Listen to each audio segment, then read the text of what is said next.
The system.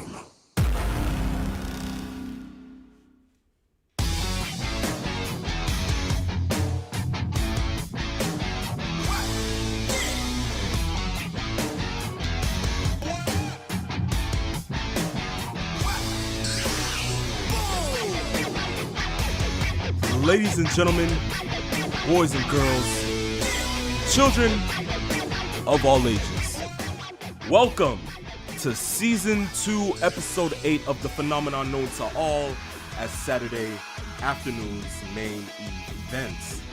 Of course, it is not self-evident to the fact that you may know this voice because it is perfectly projected to you now, and it has been for the past 2 seasons. It is I, the phenomenal one, and yes, of course, I am here once again to go ahead and give you laughs, good times, and all the wrestling news possible. Fortunately, Peeps Nature's having some technical difficulties, so he will be able to go ahead and join us later into the show, just not at this certain moment in time, but it is okay because, as always, the show must go on.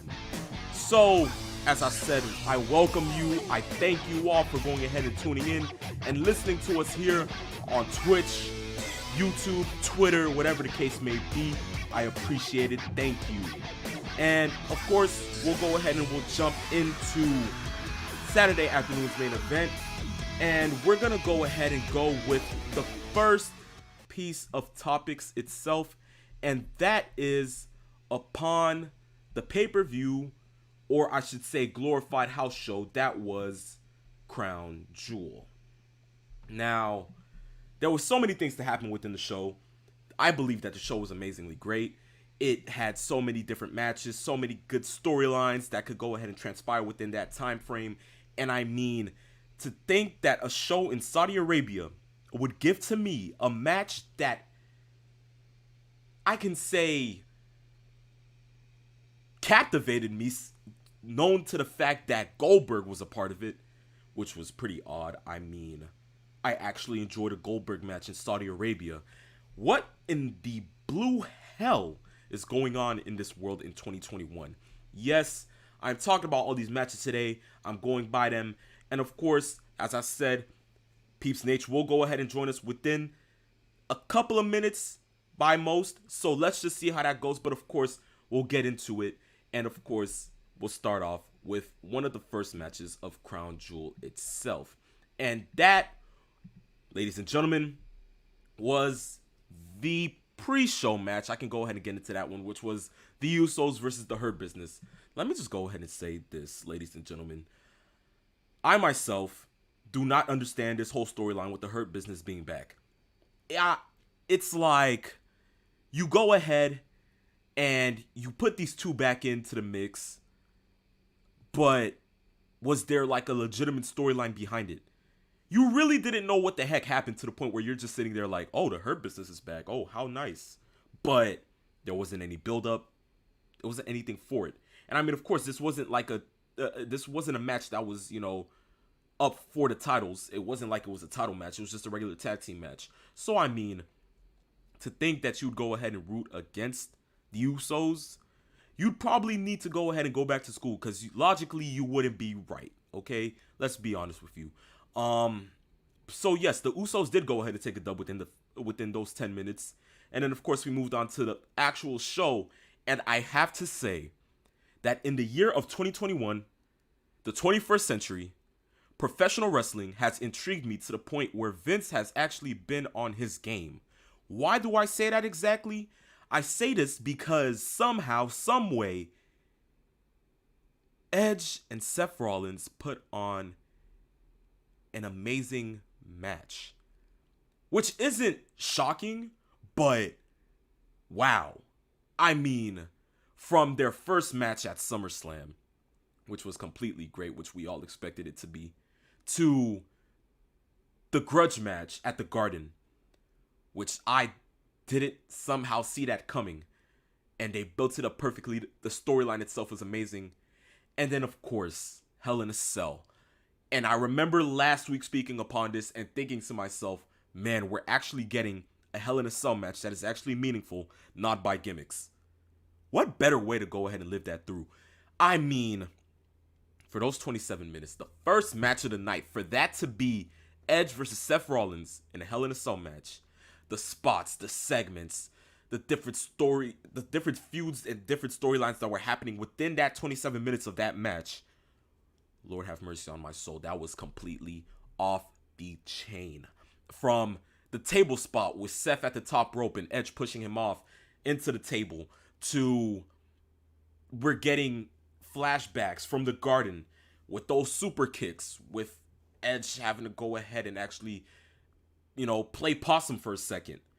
Wow. I mean, all of that went ahead and transpired and showed you how much they can really go ahead and sell this out to the fans. And I mean, I couldn't believe that even before one hit transpired, even after the bell rung, you had fans in Saudi really chanting, "This is awesome." Like, people may say that it was probably botched audio.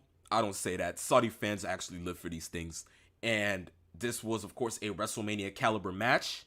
It lived up to the hype. And of course, with Edge picking up the pinfall over Seth Rollins by delivering a curve stomp onto a steel chair, which I could have sworn he probably would have hit a concerto. But, besides that, hitting Seth Rollins' own move, giving him a taste of his own medicine, just to go ahead and secure a victory. A1. Amazing. I couldn't want it any other way. And that match itself, great. The next match, of course, was two Muslims, for the first time, facing each other in a singles match in Saudi Arabia, which made history. And I have to say, for that match, I really enjoyed it. And I mean, of course, we all knew that if anything had to do with Mansoor in Saudi Arabia, there is no way that you are going to have him walk away with a loss. No chance in hell. Come on now. We all know this is wrestling fans. Mansoor versus Mustafa Ali. I mean, of course, granted, we understand they were a tag team before. Things, of course, we knew they probably would have, ended up being broken up around that time frame. But we didn't know how they would go ahead and deliver this to us. But we now know that maybe this whole rivalry is probably over. It's probably behind us. Now we move into having to see Mustafa and Mansoor probably go ahead and clash together once more, maybe later in time, but not as if now. Now we get to see a singles competitor, Mansoor, probably going against the rest of the SmackDown roster. We get to see Mustafa Ali probably back in his old element, probably bringing that side to him back that all other fans enjoyed. Maybe, because at the end of the day, we all knew that WWE kind of messed him up once they had him lose that Money in the Bank to somehow Brock Lesnar coming and, he had about a good 30 seconds of having to go ahead and remove that briefcase. But, World Wrestling Entertainment logic, right? But it's okay. As I said, Mansoor picking up the victory over Mustafa Ali in this singles match was okay for the fans to go ahead and go home happy. Because we wouldn't have Mansoor go ahead and take a L, right? Point blank, period. Next match was RK Bro versus AJ Styles and Omos for the Raw Tag Team Championships. Match itself, okay. I expected RK Bro to go ahead and carry on with a pinfall. And I mean, of course, it's a WrestleMania type caliber pay-per-view for Saudi Arabia. It's a glorified house show. So what would it be without Randy Orton not hitting a Catapult RKO on AJ Styles? I saw it coming. Come on now. Phenomenal forearm. Okay, yes, certainly that's getting countered. And yes, it did happen. RKO and the victory. 1, 2, 3. They retain the titles. Now I have to say, I'm really enjoying that this tag team is still, evolving and it's still getting better. I liked how in the beginning of the match, during the entrances, they actually had Matt Riddle somehow come on, actually come out being driven to the ring by a llama. Completely out of, wow, okay.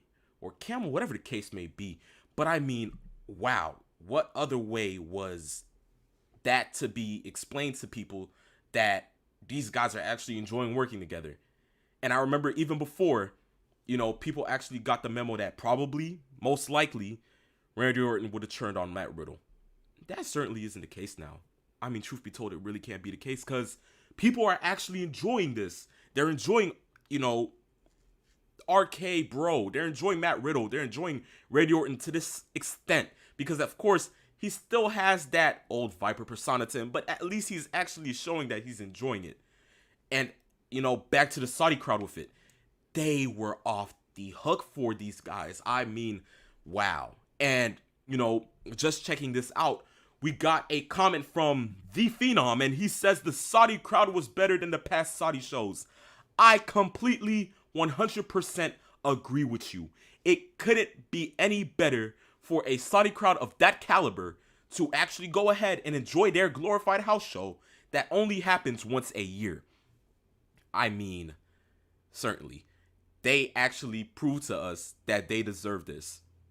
I did not think that it was going to be that great for them, thinking that, oh, okay, they're just probably going to go ahead and, cheer crazy for Mansoor.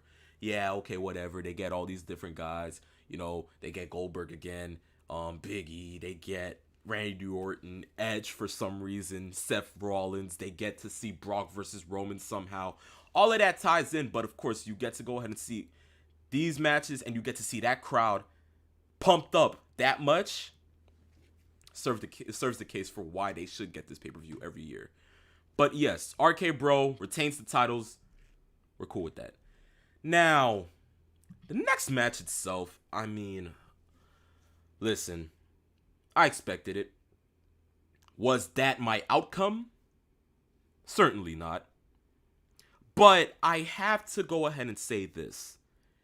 If there's one thing that WWE probably owes Zelina Vega, it's for her to at least get a good singles run. Now, this Queen's Crown tournament final, I was completely okay with it. It wasn't Shayna Baszler though. And that is my issue. Why not Shayna Baszler? Why not the Queen of Spades? What is the problem with Shayna Baszler? I completely derived the fact that since Vince would go ahead and do this to Shayna since she lost to Becky Lynch at WrestleMania 36, it completely has crossed my mind that Vince doesn't give a hoot about Shayna Baszler no longer. It hurts me. It pains me deeply. I mean, Lord have mercy on my soul. You have Doudrop go over and defeat Shayna Baszler just to lose to Zelina Vega? I mean, that's like putting Andre over Tito Santana and having Andre then lose to Marty Jannetty. That's what it feels like to me. I mean, what in the actual heck? What are the creative writers at WWE doing that can purposely go ahead and show the fans that they do not care? This is a complete representation of that. But it's okay. Why? Because at least they didn't let Doudrop get the win. There's nothing against Doudrop here. Trust me. Supposedly so, you may think that there is. I really do not believe that. Doudrop, Piper Niven, back during NXT UK days, I enjoyed it. Her feuds with Rhea Ripley, Kaylee Ray, I enjoyed it. But just having her come up to the main roster, have her change her name to Doudrop, side as somewhat of a bodyguard for Eva Marie to go ahead and win her matches for her, give her the most dumbest theme song in World Wrestling Entertainment history, which I for a fact believe that Eugene's theme song was way better over the top than this.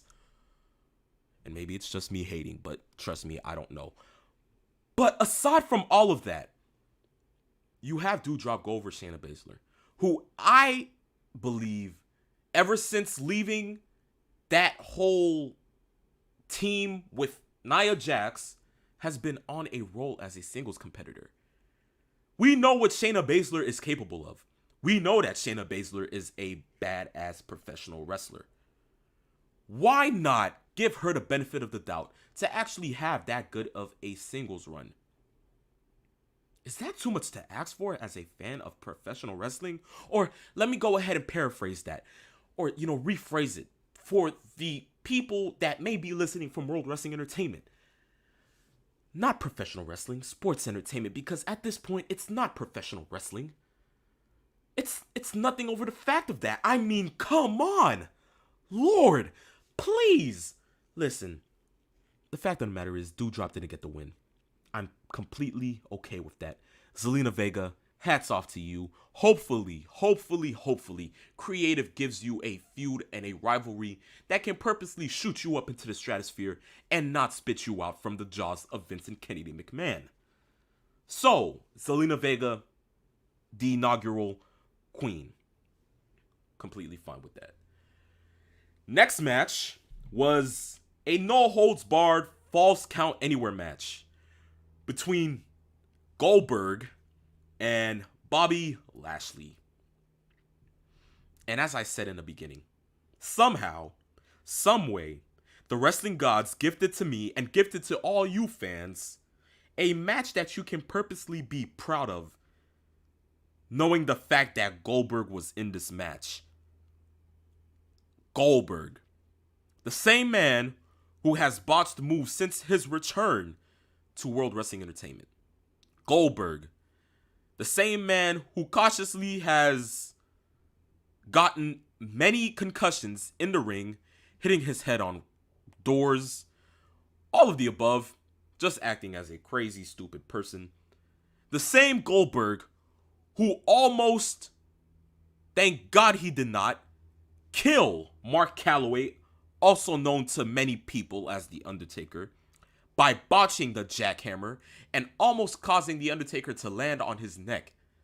Which, if it was millimeters close, it really could have ended his career. Not only his career, but had him lead to either death or being paralyzed. Yes, that Goldberg. Somehow, someway, Goldberg put on a match with Bobby Lashley that somehow, someway, got me to be astonished and chanting Goldberg at the end of the match. The botching of moves, did not hear of it. Spears, I enjoyed him. Not botching jackhammers, completely astonished. That spear off the top of the ramp into that table to go ahead and claim the pinfall, I went haywire. Goldberg. What went through your head to the point where you felt as if it was completely right to actually put on this good of a show? Now, I completely say this once more. He has given us a good thing to smile about. And I mean, it serves the purpose that Goldberg is somewhat doing better. But do I still stand by the fact that I think that Goldberg still shouldn't wrestle? His time's up. I'm sorry. I'm completely right with you. His time is up. Nothing against Goldberg. But every single other professional wrestler that is around your age group has either retired or taken another role in the business. That is your time also, Goldberg. I'm sorry. I just, I completely can't stand by the fact that I need to see you wrestle all the time. Nothing against you, as I said, but please, you've given us this match. You've given us something to at least enjoy. Let that at least be your last match. Storyline-wise, you did it for your son. On top of that, you have proven to us that you can still go. But how long? You understand me? How long? And the Phenom just went ahead and sent out another comment saying, probably Goldberg's best match since his first run. Lashley loses nothing in the loss. He certainly doesn't. I mean, you can say anything that you want, but Bobby Lashley, I mean, he proved that he can go ahead and conquer Goldberg at SummerSlam. That has already happened. But it's not like he lost the title to Goldberg. This is a completely different singles match. Nothing around the ordinary. That match happened. It happened. Let it be that, and it's over with. So, of course, with that match, I'm completely okay with it. Goldberg takes the W in 11 minutes. Great. The next match, of course, was a singles match, and that was the final of the King of the Ring tournament. And it was between the Prince, Finn Balor, and Xavier Woods. Now, before I get into this one, The boyhood dream has come true for Xavier Woods. Hats off to Vince McMahon for that one, because that's the only time I actually enjoyed him on commentary. But Xavier Woods is now King of the Ring. Something that he has completely adored wanting to be, and something that he has completely idolized from his memories of watching professional wrestling. And he has realized that in becoming King of the Ring. So hats off to that, because I completely marked out when he won. But just one thing.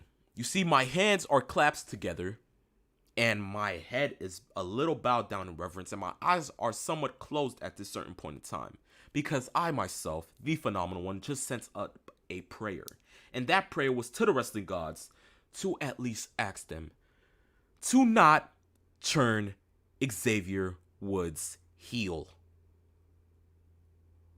I know every single other fan caught on to it, because once he put on that crown, the little teeny bits of him wanting to be heel had been shown to the world. It was exposed. We all saw it. The question now is how long until he does fully turn heel. Now, I'm hearing that there are plans for the New Day to be in a triple threat match for Big E's title at Mania. Not sure how much those plans go ahead and coincide with it. But if that is the case, I don't want it. I really do not want it. Xavier Woods has shown us that he has been a face for how long? We have never seen a heel Xavier Woods only during the dawn of the New Day era. But now, to turn him heel? Trust me, don't get me wrong, it would be good for business, but I just don't feel as if it's the right time. You literally just drafted the New Day to SmackDown. What is the point? What's the point? So now you're going to go ahead and break them up, and then how's that going to go around? Now, of course, don't get me wrong. Kofi can survive as a singles competitor. We're seeing Big E thrive on Raw. The question is, if you do this to 2/3 of the New Day, how is it going to coincide with Xavier Woods? Because, truth be told, we have seen so many different sports entertainers, professional wrestlers, that have become King of the Ring in the modern era of WWE. How have they been used? I think we know the answer to that too, and that is poorly. We do not want to see the same thing happen to Xavier Woods. Please, at least keep him face for a little longer. If you want to go ahead and turn him heel, do it around the time of the Royal Rumble. Don't do it now. I mean, just wait at least a good 3 more months. That is all we ask for. We do not need this at any given point in time. Leave it to World Wrestling Entertainment to at least mess up anything for new fans. And I stand by that. But the match overall, great. Many near falls. I certainly enjoyed the moves. Finn Balor missing a coup de grace, leading Xavier to go ahead and, tie into his finisher move, and then coming off the top rope to drop an elbow and take the pinfall 1, 2, 3. I'm telling you, I marked out. And I'm happy that Xavier Woods finally got that little singles run, and I know he's going to get more in the near future, but, just please, WWE, hold off on that thought of turning him heel. That's all I have to say. And going from 2/3 of the New Day, we go to 1/3 of the New Day, and that is Big E. And he faced Drew McIntyre for the WWE title. And of course, he retained. Now, I think we all know how I feel about this. Big E is doing his best work right now. We all knew what Big E was capable of ever since he won the NXT title. Now, to see him holding the WWE title and seeing Drew go and face him now completely, I thought that it was completely over when Drew hit those claymores. Trust me, the one thing that WWE knows how to do is actually build up a finisher to the point where you actually feel that when they actually hit it in a match, it's probably over.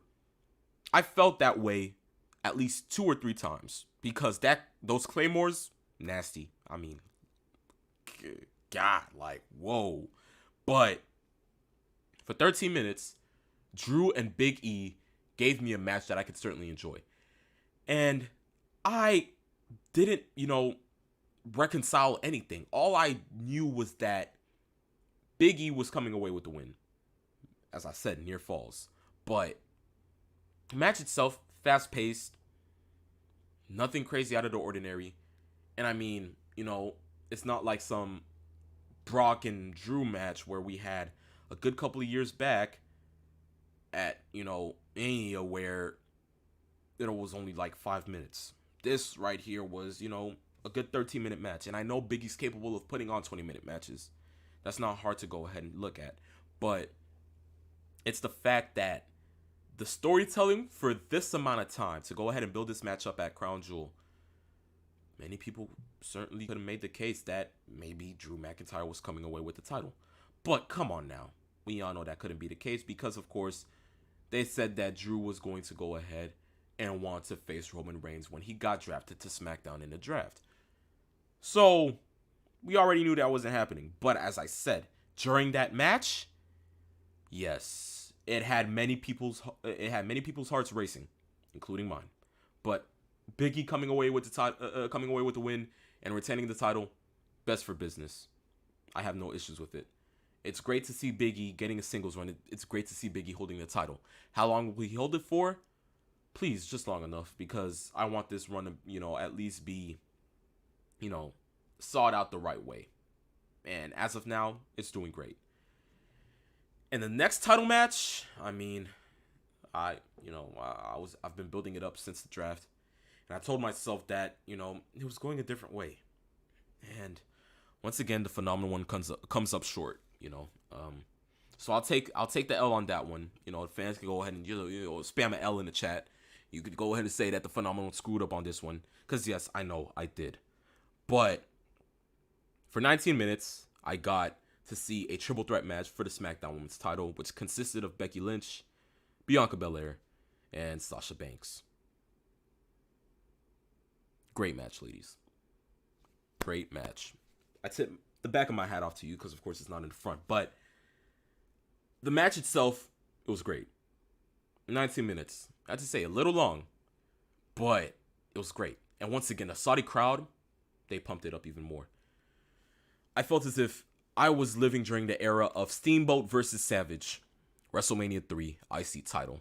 Why? Because somehow Becky walked into this as the heel and got cheered like she just won that triple threat match at Mania 35. How? Saudi fans just don't have any chill when it comes, like, they love everybody. Granted, your heel, your face, whatever you identify as in terms of professional wrestling, you are getting cheered. And of course, I understand why. You only get it once a year. But wow, Becky Lynch getting those cheers, getting the Becky chants, you're getting, big time Beck chants. The amount, oh wow, I mean, that right there just, it just shows you how much the fans are invested into, what, they get every other year. But back to the match, a lot of good segments, a lot of good spots. Bianca Belair once again going ahead and proving to everybody why she is the strongest, the greatest, the fastest. Of course, coming up short again because somehow Sasha had to go ahead and, remove her from the ring and try to grab the pinfall to the point where, Becky had to reverse it and then was grabbing on the ropes. But of course, anything is legal. It's triple threat, right? So Becky retains. And now we'll see Bianca go ahead and go on to Raw along with Becky. So maybe we get that feud again. Maybe. But also don't forget that within that singles competition on the women's division in Raw, we still have Alexa Bliss. We still have, many other top tier good women's wrestlers, which can be used to perfection if creative uses them right. So with this match, really wasn't expecting so much except for Bianca having to go ahead and win the title, but it didn't happen. So Becky Lynch takes the W there. And what more can we say?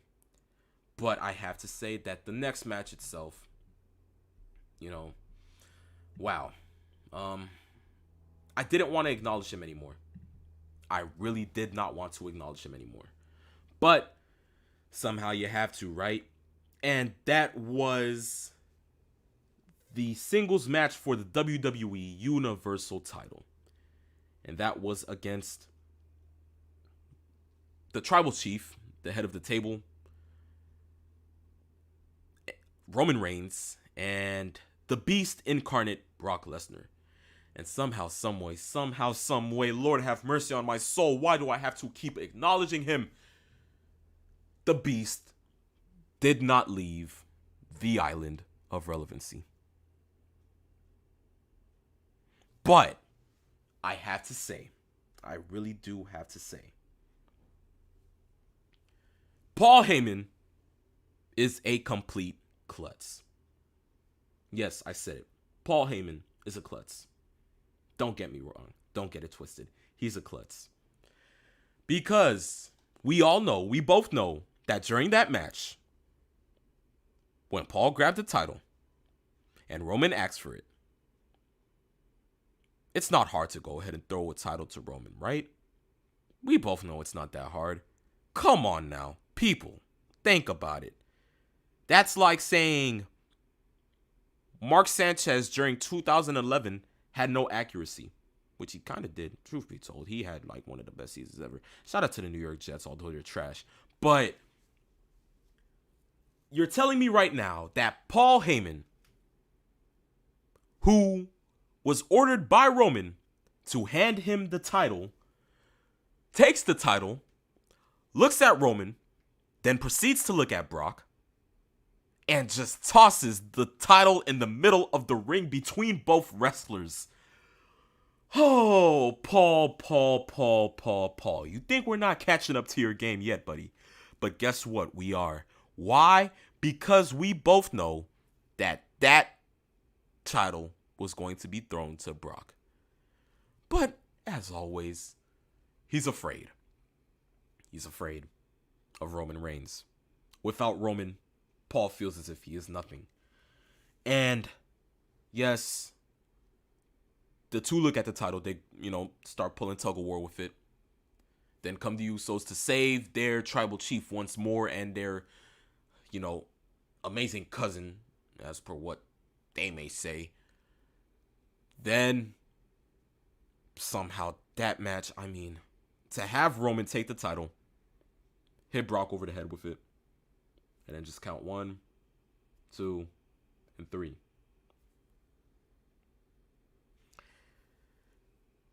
That is the first time that I've seen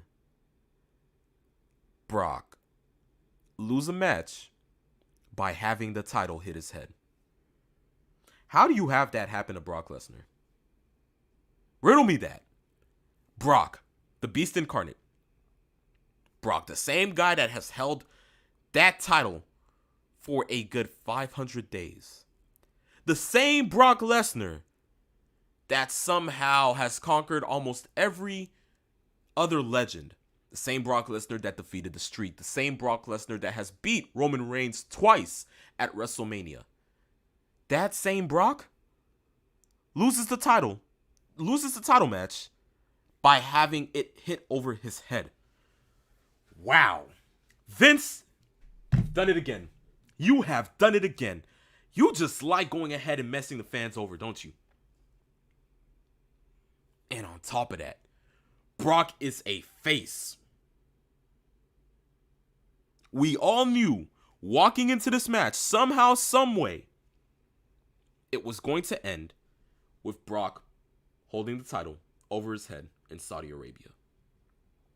But, of course, your allegiance to the Anoa'i family, unlike Paul Heyman, is actually set in stone. So we get that. But, just please, the one thing I hope for is that Brock somehow, some way gets that title by the end of the next wrestling year. And I say wrestling year because, of course, I'm not talking about January. I'm talking about April, after Mania, because, of course, that's when a new year starts for WWE. So, please, just please, let that be the case. Just let that be the case. And it's with that we go ahead and we end this first part in the first topic of same. So of course, as I said, Peeps is still having some technical difficulties, but it's okay because as always, the show must go on. And we go into the next topic with it being about Andrade El Idolo. Now, trust me, AEW is actually sending my life into a complete tailspin because I'm actually enjoying everything that they're doing right now. And granted, of course, yes, the tag team division is still somewhat a little iffy at that, but they doing their thing. And with Andrade, I'm loving every single minute of it. Every single thing that's coming from Andrade at this certain point in time, I'm enjoying it. I'm really, really enjoying it. Now, the reason I'm bringing up Andrade is because he shows a little sign of hate towards his old little company known to all as World Wrestling Entertainment. And this past week, after SmackDown went off the air this last night, during Rampage, which of course we know is taped, and I got to go ahead and see the bigger picture of that because I was actually there for that last week, so I'm okay with that. So I didn't need to rewatch it, but of course, you just love to watch things because it's professional wrestling on television, right? So that was me. But of course, I keep in touch with Twitter, and with what Andrade said, it was pretty funny.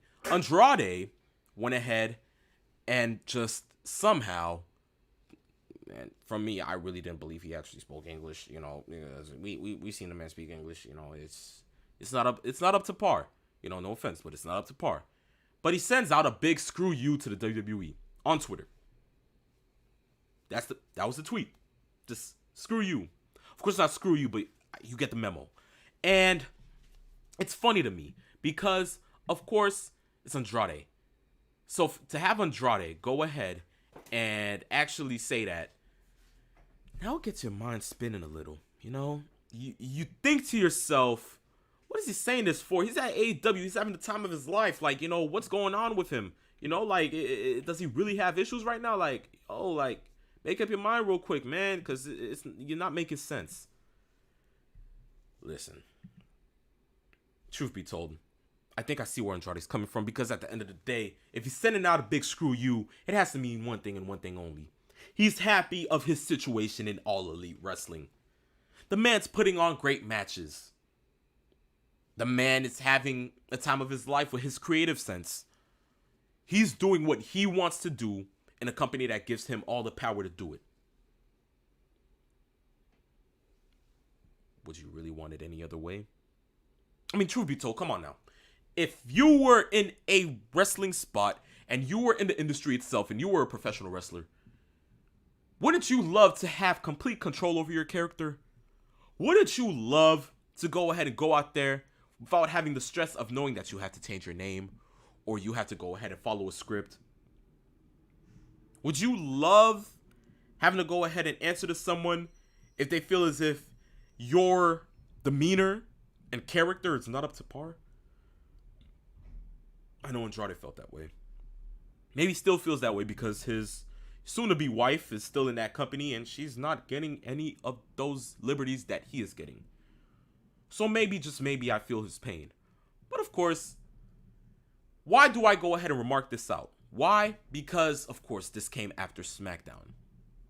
So maybe, just maybe, Andrade just doesn't like how they're booking his soon-to-be wife.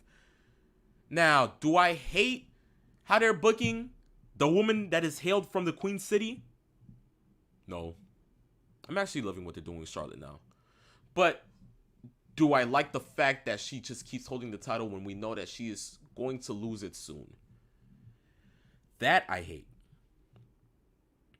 If you're gonna have her go ahead and beat her father's record, okay, cool, but there's no point of you having to go ahead and have her win the title now and lose it a couple of weeks later.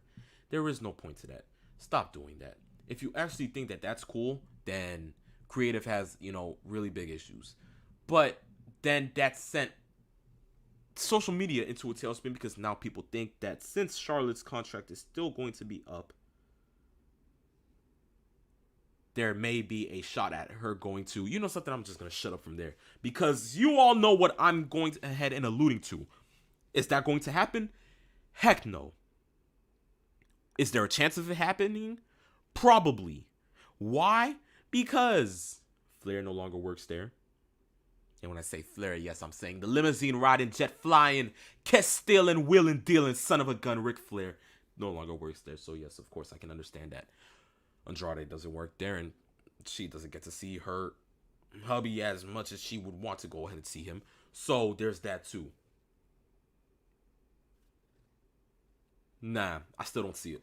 Why? Because we wouldn't know a Charlotte Flair if it wasn't for the WWE. The WWE has made Charlotte Flair into a megastar in pop culture. People love Charlotte Flair. People love the Flair family. I mean, come on now. The feuds that she's been in, the fact that she has revolutionized women's wrestling in the modern era, at least just goes ahead and goes to show you that there is no chance of her leaving. But what does it say for Andrade, though? As I said before, it says that he just doesn't coincide with the fact that WWE didn't use him the right way. And WWE hasn't used many of them in the right way. And it just goes to show that within now, with how the talent at AEW and the rejects from WWE are now in that company, and they're being used to the best of their abilities, they're getting screen time, they're doing what they have to do as professional wrestlers, makes every single person happy. And I'm certainly happy to see that. But it is there that it goes ahead and it brings us into the next topic of business that coincides with this, and that is All Elite Wrestling's Friday Night Rampage. Now, of course, granted, I understand. You guys are going to be like, Phenomenal One, didn't you just say it was taped? Yes, I did. But guess what? Guess what? They still put on good shows without the shadow of a doubt. Come on now. We all know AEW is up to par with their shows. We enjoy them casually, religiously. I'm all in. No pun intended. But still, you get where I'm coming from. And with what they're doing, there's no other way for you to go ahead and say that you're not really enjoying it. Because everybody's enjoying it. So, trust me. All Elite Rampage last night served the case for what you can actually enjoy with professional wrestling. And I myself, I have to say, I enjoyed every single minute of it. Now with Rampage, listen, as I said, I was there. So, completely from TV and watching it taped to actually watching it live is a complete different story. So, first and foremost, I have to say that the matches, great. The matches are always great when it comes to AEW.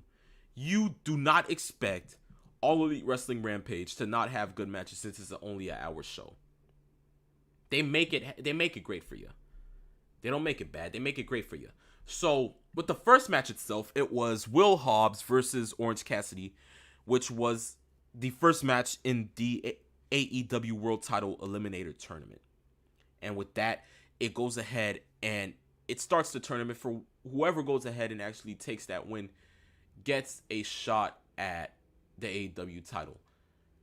Most likely later in the year after Full Gear. Or maybe at Full Gear, whatever they might want to go ahead and do with Adam Page. But, listen. Orange Cassidy versus Will Hobbs. Fast-paced match. Decent. Not really any problem with it. But I mean, it was funny because at first I remember Hobbs' first match with Orange Cassidy didn't go that well. So you walked into the match thinking that probably Will Hobbs would have probably gotten over. Wasn't the case. The man walked out and literally all of us fans were just like, okay, cool, it's Hobbs. And then somebody behind me just starts the chant of "We want Hook." It echoed around the arena and suddenly Hook comes out and then major pop. Why? Because I don't think we care about Powerhouse Hobbs that much. No offense, but listen. Okay, cool, another big guy. And it's like we find the dudes that are like, not so buff, around 150, 175, high flying abilities. We see them as the ones to carry the company because, of course, we hate the stereotype that it's only the big guys that are going to be made superstars. We've seen it happen many times. And we just can't stand for that anymore. And when we saw Hook come out, oh yes, forget it. We went into a frenzy. But of course, the match ended with Orange Cassidy picking up a pin over a roll up. Okay, we get it. There's no way. There's no way you would have Hobbs go over Cassidy. So okay, cool. But now this means that most likely we're going to go ahead and have in the next round Orange Cassidy versus Jon Moxley. Now, ladies and gentlemen, mark my words that on today, okay, October 23rd, Saturday, in the year 2021, I, the Phenomenal One, at 12:50 p.m., has graciously said that this will be the match that will turn Jon Moxley heel. Mark my words. Why? Because I truly, certainly believe that Jon Moxley is not going to stay a face. There is no chance in hell. You have to make him a heel. At this point, if you're not going to make him a heel yet, what's the whole point? Now he has to go ahead and walk into that match, win the match, and after the match, I want to see him beat Orange Cassidy senseless. Break his ribs. Arm, I don't care. Like, get a light bulb and hit him over the head with it. Shout out to GCW. Whatever the case may be, walk into that match and make him a heel. We need that as AEW fans. We certainly do need that. But yes, Orange Cassidy picking up the win to go ahead and advance to the next round. Perfect. Next match, though. Listen, it was after this entrance and this match that I completely marked out. Why? Let me tell you why. Because I got to witness, I got to be in the vicinity as the main event role model. The greatest women's wrestler in modern times. The AEW Women's World Champion. The one, the only, Dr. Britt Baker, DMD. Care to hate that I keep talking about Britt Baker? Guess what? Live with it. Why? Because, as always, Britt Baker goes ahead and takes a W over Anna Jay. Let's be honest here. We saw it coming. You can't have Britt Baker lose in a non-title match. Why would you do that to Britt Baker, the greatest women's wrestler alive? Listen, I may be exaggerating it, but guess what? I don't think I'm exaggerating it. Why? Because Britt Baker is that damn good. But of course, after the match, we got to see Tanira Mello, known to all as Ty Conti, go ahead and attempt to beat her senseless and then grab onto her AEW Women's World title and hold it up, alluding to the fact that she may want to become the next champion.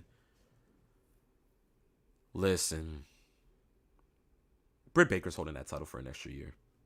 You're hearing it from me here. She's holding the title for an extra year. There is no chance in hell that you're going to have Ty Conti beat Britt Baker. No, not happening. You got to be out of your damn mind, Tony Khan, to let something like that happen. Britt Baker is carrying your company, your industry in the women's division. Don't get me wrong. Thunder Rosa, amazing. Chris Statlander, amazing. I mean, Nyla Rose, I'm enjoying it even though she's a heel. Lord have mercy on my soul. The women are actually doing good in the side of AEW. But come on now. We all know the face of that division is and always will be the best there is, the best there was, and the best there ever will be. Dr. Britt Baker, DMD. So to her to take the W, great. For Ty Conti to hold up her title after beating her senseless, not okay. Why? Because we all know that at the end of the day, when that match comes on television, whether it be pay-per-view or Turner Television, Britt Baker will retain that AEW Women's World title. Point blank, period. Now, of course, that doesn't mean that we didn't go ahead and have the last match of the night, which went ahead and exceeded all expectations, I have to say. And that was Pac versus Andrade 2. Off the chain.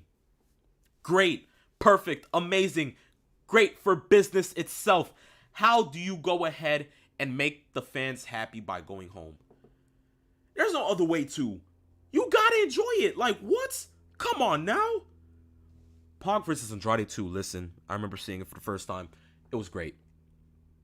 But to have those two during a live crowd, yeah, not seeing it taped, being there live and seeing the fans go crazy for all those different spots, the crazy moves from the top rope, Andrade, pulling off amazing moves, the near falls, we were all in tune with it. The "This is awesome" chants, although I tried my hardest to keep it up there, but I couldn't because my voice was already gone after that Britt Baker match. All of that tied in to go ahead and tell you that this match was made for television. And it was. Aftermath of the match, though, Pac took the W. So it's great to see the bastard take the W. But it was after the match, though. After the match, we got the segment of Malachi Black entering the ring, spraying Pac with mist, and then tag teaming along with Andrade to go ahead and beat the man down. But, booing Malachi Black for that amount of time, you then get to see a wrestling great. Now, when I say wrestling great, I mean this, because I got to see two of the former Four Horsemen at an AEW event. Okay, first was Tully Blanchard, so I got to say I was happy for that. But then, once again, I got to see Glock 9 Arn Anderson. And I say Glock 9 because we all know why I say it. But Lord, to have Arn walk out of that tunnel, turn on the ramp, look at Andrade and Malachi Black, and then stand there and then just give his gun salute. And then you're sitting there thinking to yourself, what the heck is going on? But then out from nowhere, I look out the corner of my left eye and I see Cody Rhodes. Yes, the American Nightmare himself, come out from the crowd into the ring and then proceeds to go ahead and beat the holy hell out of both of those guys. The James L. Knight Center came unglued, unhinged, roof blown off. The fans were happy. You could see it on television. Cody Rhodes, okay with Arn Anderson, because of course we thought that was completely over. We thought that Arn did not care for Cody no longer, but that wasn't the case. Why? Because we can see that formation is still there. But yes, to see Cody back and doing what he has to do to go ahead and beat the holy living hell out of those guys, great. But that feud with Malachi Black that is coming soon, oh, I can't wait for more of those matches, because we did get a glimpse of it, but we're getting it more, so I'm looking forward to that. But yes, AEW Rampage, a good 1 hour show. Not to take your time off of anything else, but it was great. It was great. But now you're going to ask me, yo, Rich, how do you go ahead and talk about Rampage but not talk about SmackDown? Trust me, I'm not going to do that to you guys. We are going to talk about SmackDown. But before we do that, we go into the questions that have been asked from the fans of Saturday afternoon's main event. And the first one itself comes from Joey Styles' stunt double. And he says, as this past Monday Night Raw and Crown Jewel are behind us, what does the future hold for Shayna Baszler? I really don't know. Joey, man, listen. They have done my girl wrong. Coming from me, I've actually been a huge fan of Shayna Baszler. Even before, those times where she actually had that, that whole thing with Nia Jax and, Reginald. I didn't care for that. What I cared for was the hard-hitting Shayna Baszler. The Shayna Baszler that would pop her arm back into place if she had it dislocated from running into the ring post. I love the Shayna Baszler that was so badass that she took down all 6 competitors at Elimination Chamber. That's the Shayna Baszler I knew. What did they do with her? Misled her down to the fact that now she is no longer what she was before. And I'm pissed. I'm mad. What do I see it holding for her now that she's on SmackDown? Please, just please, let her beat Charlotte for that title. Whether it be Charlotte, Sasha, I don't care. Let it be someone. Because right now, I don't see myself happy with what they're doing with Shayna Baszler. Nevertheless, I hate it. I hate it. So to answer your question, I completely don't know, but all I hope is that it is blue skies ahead for Shayna Baszler. Next question comes from Bubbly Drinker 04, and he says, I could not stress more the fact that Daniel Bryan is doing some of his best work to date. What are your thoughts? The American Dragon is doing amazing. From having to face Kenny Omega in his first AEW match, to then 2 weeks back going against Minoru Suzuki. You really can't. I mean, Bryan Danielson, because you, Bubbly Drinker, went ahead and referred to him as Daniel Bryan. I'll accept it, but Bryan Danielson is doing great, and that is what you expect from Bryan Danielson. I mean, from his first promo after All Out went off the air, he even said it himself that everywhere he went, he carried professional wrestling with him. What he was is professional wrestling. What he worked on was professional wrestling. None of that sports entertainment-ish. It was professional wrestling. And to see him doing that with some of the greatest professional wrestlers in the industry today, you live for things like that. You certainly enjoy things like that. How else would you want to view that? It was great. Bryan Danielson is doing great. And that's how I want to see it for his duration of time at All Elite Wrestling. But, of course, the next question comes from Tombstone City Adam, and I salute you, man. Thank you for these questions, man.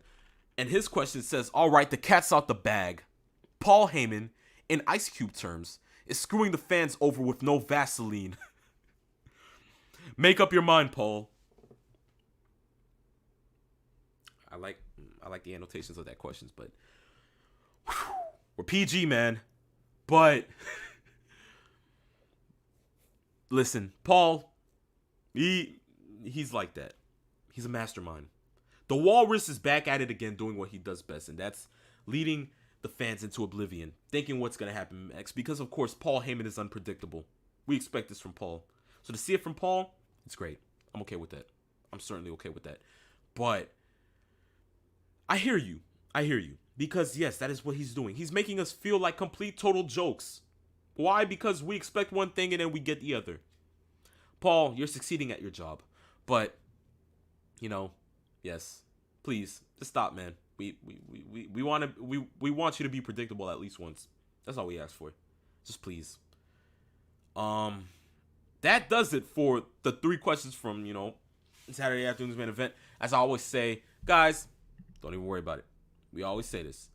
Don't mind going ahead and sending us in these questions. We like answering them.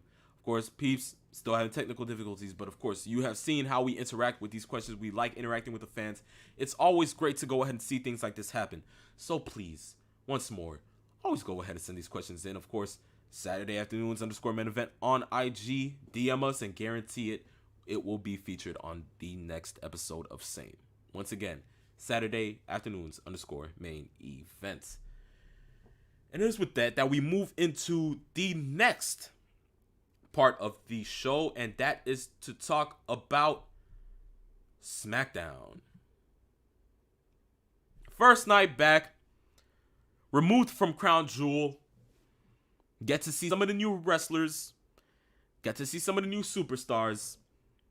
How would this first episode pan out? Granted, we understand, to have things like this happen, you have to go ahead and think to yourself that, okay, let's just go ahead and take a chill, because, these guys literally just came back from Saudi Arabia like 12 hours ago. Let them at least go ahead and take some rest. So not much happened on the episode, but it was entertaining. Why? Because Roman Reigns comes out, does this whole thing, gets the crowd to go ahead and, have a little fun with it, because it's like, we did hit some of the AOs and the pause, because, he sat there and he was like, oh, I'm the best, I'm the greatest wrestler right now. Oh, I smashed him. Calm down, Roman. Roman, calm down. We understand your annotation since the moment that you went ahead and talked about John Cena, saying that it's the same old John Cena, thinking like it's missionary position every single night. Listen, we get you. But the smashing part, kind of gets a little. Listen, it's listen. I understand Vince is giving you creative control of your character, but calm down now, buddy. We're kind of feeling that you're a little iffy now. Yeah. Keep it a buck with us, man. Let us know. We don't want to go ahead and go that route, bruv. We support the head of the table, but just calm. Yeah, vibe. Let's just put it that way. But of course, we always enjoy Roman going ahead and having his promos. It was funny because once he came out to his entrance and he was asking Heyman for the title, Heyman couldn't give him the title. But of course, Heyman handing him the mic was much easier. And then they had that whole thing. And Roman says, "Oh, I'm not leaving the ring until Brock Lesnar comes out here." Because of course, after Crown Jewel, Brock was like, "Oh, let's put it this way. When I get to SmackDown and I see Roman, I'm beating him senseless." Which wasn't taken very well by the head of the table. But, it's the head of the table. What do you expect from him? He's pulling off his whole persona perfectly fine. But with that, it always goes ahead and shows that, maybe, just maybe, we just want to see what's going to go ahead and happen. And they went to commercial break, came back, same old thing. Roman is still standing there, having a time of his life with the crowd. Fans are happy. They get to acknowledge the tribal chief on the island of relevancy. And then out of nowhere, Brock comes out. Music hits. Fans go into oblivion. Fans are happy. You get to see face Brock go ahead and beat the holy hell out of Roman Reigns. It happens. Throwing cameras, endangering referees, crews getting beaten the heck out of. Cool, whatever. That happens. Then Pierce comes out. Brock leaves the ring. And next thing you know, Pierce is like, Brock Lesnar is indefinitely suspended. And then what happens after? Brock comes back out. F5's the man to the point that his pants rip. I know most of you guys caught on to that. But yes, Brock Lesnar beat the holy hell out of Adam Pearce too. But now he's indefinitely suspended. So what does the future hold for that? I do not know. But what I believe is that now that he is indefinitely suspended, we may not see Brock until the Royal Rumble. Number 30 spot. And he's going to go ahead and win the Rumble to set up that match against Reigns for the Universal title at WrestleMania. Trust me. The phenomenal one always is a criminal mastermind when it comes to going ahead and booking some of these shows. And most of the time I do get these things right. This may be one of them. Let's just wait and see. But yes, along that segment being, the first 45 minutes of the show, and as I said, yes, they want to take that much time because they don't want all the people to go ahead and get tired so much because being the first show back from Saudi makes total sense. But next match, of course, was Mansoor, Ali. Cool. Mansoor picks up the win. Roll up. 1, 2, 3. Cool. Clean, easy, simple. There was Hit Row's debut, which I myself was completely happy for because being Hit Row, you want to see some of the best from them. It's always great to see Hit Row doing their thing. Hit Row being on the main roster now and being on SmackDown, the A show, great. But the fact that they had to go ahead and have them face jobbers, not so great. I mean, listen, the jobber face is getting old. I no longer live for that. The jobber face is something that is completely done. It's not for me, man. It's not for me. So I completely can't go ahead and stress the fact that I'm happy that Hit Row is on the main roster. But please, next week, let it not be that. Let it not be that. It's just what it is. I certainly can't just go ahead and say that, oh, we need jobbers. We need jobbers. No, please stop doing that. We actually need them to face, good caliber wrestlers. If you don't want to go ahead and book them into anything now, cool. But we need to see actual competition, no jobbing, because Hit Row can actually be something. Please set them up for success. But of course, within the next couple of matches, we got Drew McIntyre and Sami Zayn, which I have to say was a pretty decent match. Cool, whatever. McIntyre picks up the win. Great. But it is the exchange at the end of the night that can easily set up a feud now with Sasha and Charlotte Flair. If anything, I really have to say that within this match, I can go ahead and say easily that Bianca and Charlotte have the best rivalry in women's professional wrestling to date. Their rivalry has completely been amazing. I remember having to see most of their matches from Charlotte losing the title to Sasha on Monday Night Raw in about I believe 2017 did a Hell in a Cell match where somehow tables didn't break. Um, all of their matches always trying to go ahead and show you how much they're great. Granted, I believe that somehow, some way, I thought I was gonna go ahead and see Sasha, Charlotte, and Becky once again, somehow, for probably both of those titles on the line, because that's what it was edging closer to. But when I saw Becky go ahead and say, "No worries, you two go ahead and handle your business. I'll see one of y'all at Survivor Series," then it kind of went ahead and trumped my beliefs and what I could have thought was going to be the case. But it's okay.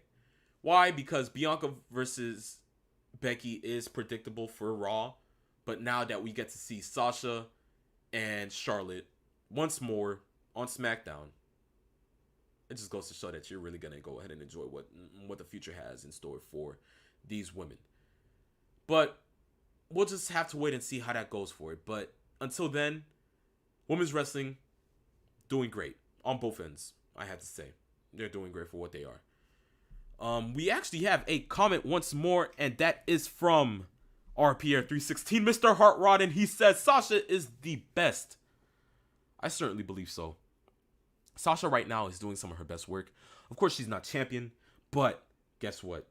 It's Sasha Banks, the legit boss. The blueprint. You love seeing what she does. It's great. It's amazing.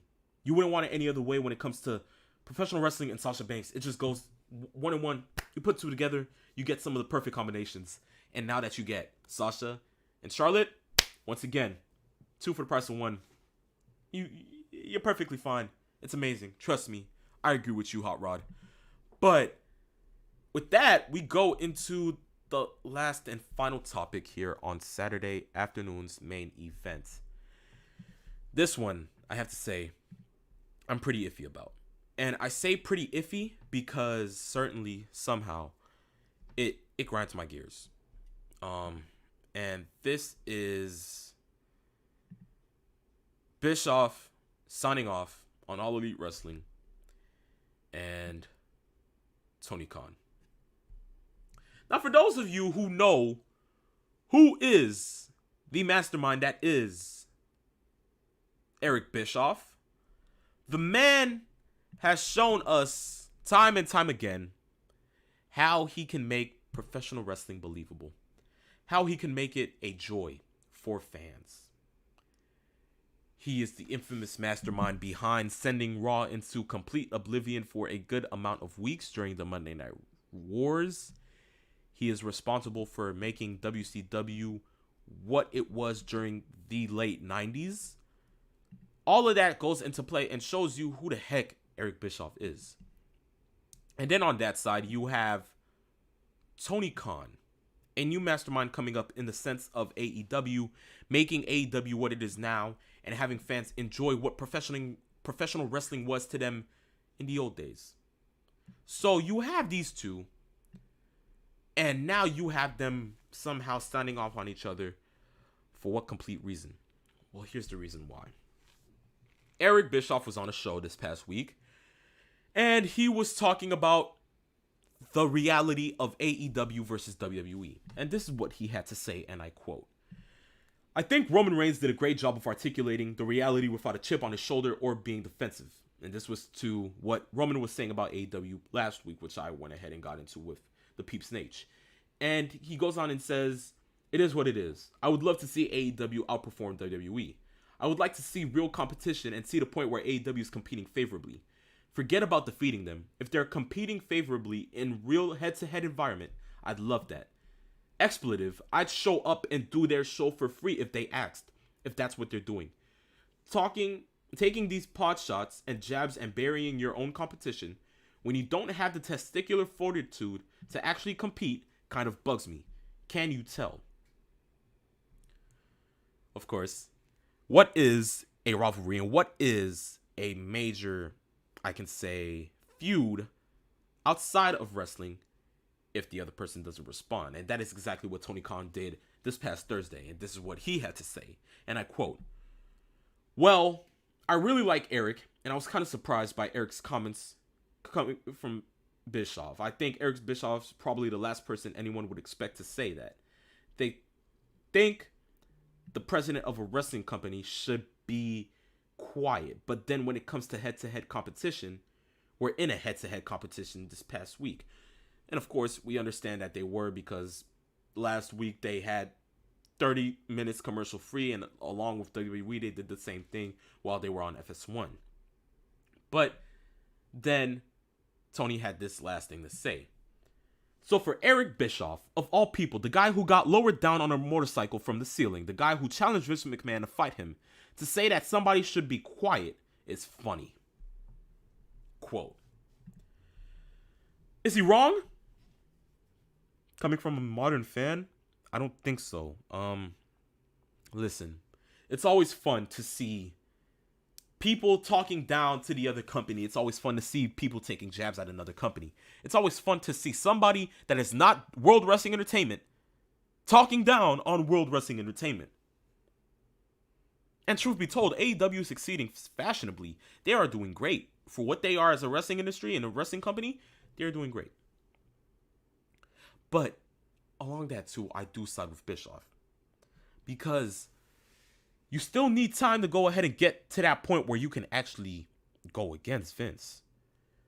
Because Vince is a multi-trillionaire, for God's sakes. The man is making his money off of professional wrestling. He has been doing that for the past 4 decades, if I'm not mistaken. So for Bischoff to say that, he's not wrong. You still need time to go ahead and actually develop to actually get to that point where you can actually start talking down on Vince. If you want to go ahead and start being a heavy hitter, you need that more time. But, of course, do you think we're getting that? Probably not. But it just all goes ahead and coincides with the fact that with what Tony is trying to go ahead and give out is a good product. But you still have to think about the fact that it hasn't fully developed. Tag team is still not up to par yet. Although you have a lot of good talent on the tag team side of things. You have a lot of good professional wrestlers. The talent is there.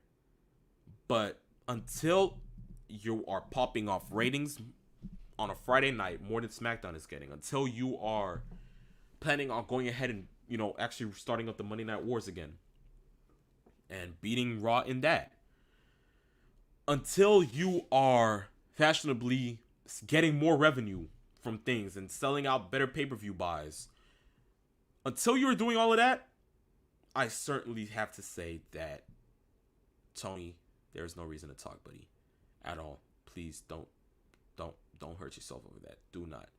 There's no need to start doing that. You can just certainly keep to yourself for now, and then we'll see where that carries on later.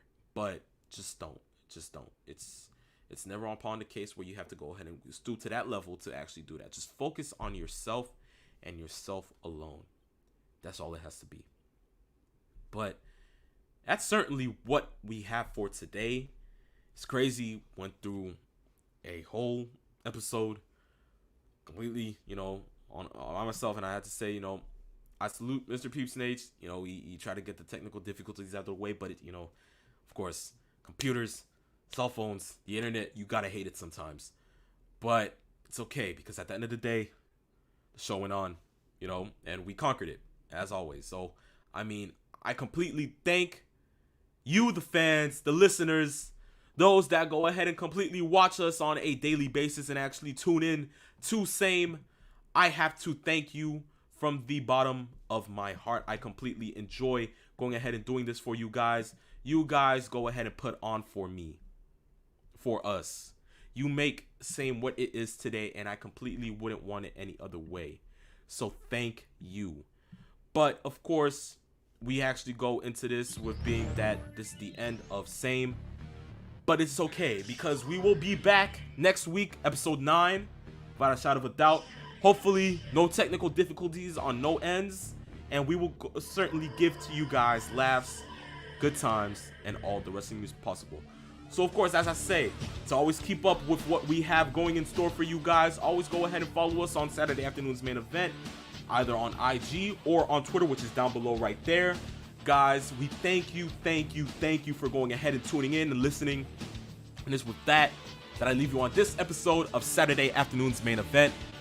That I, the phenomenal one, and of course, shout out to the Peeps Nate, came, we saw, And in the words of the Walrus, the mastermind, the man himself, Paul Heyman, we conquered. See you next week for episode 9. Peace, love, farewell.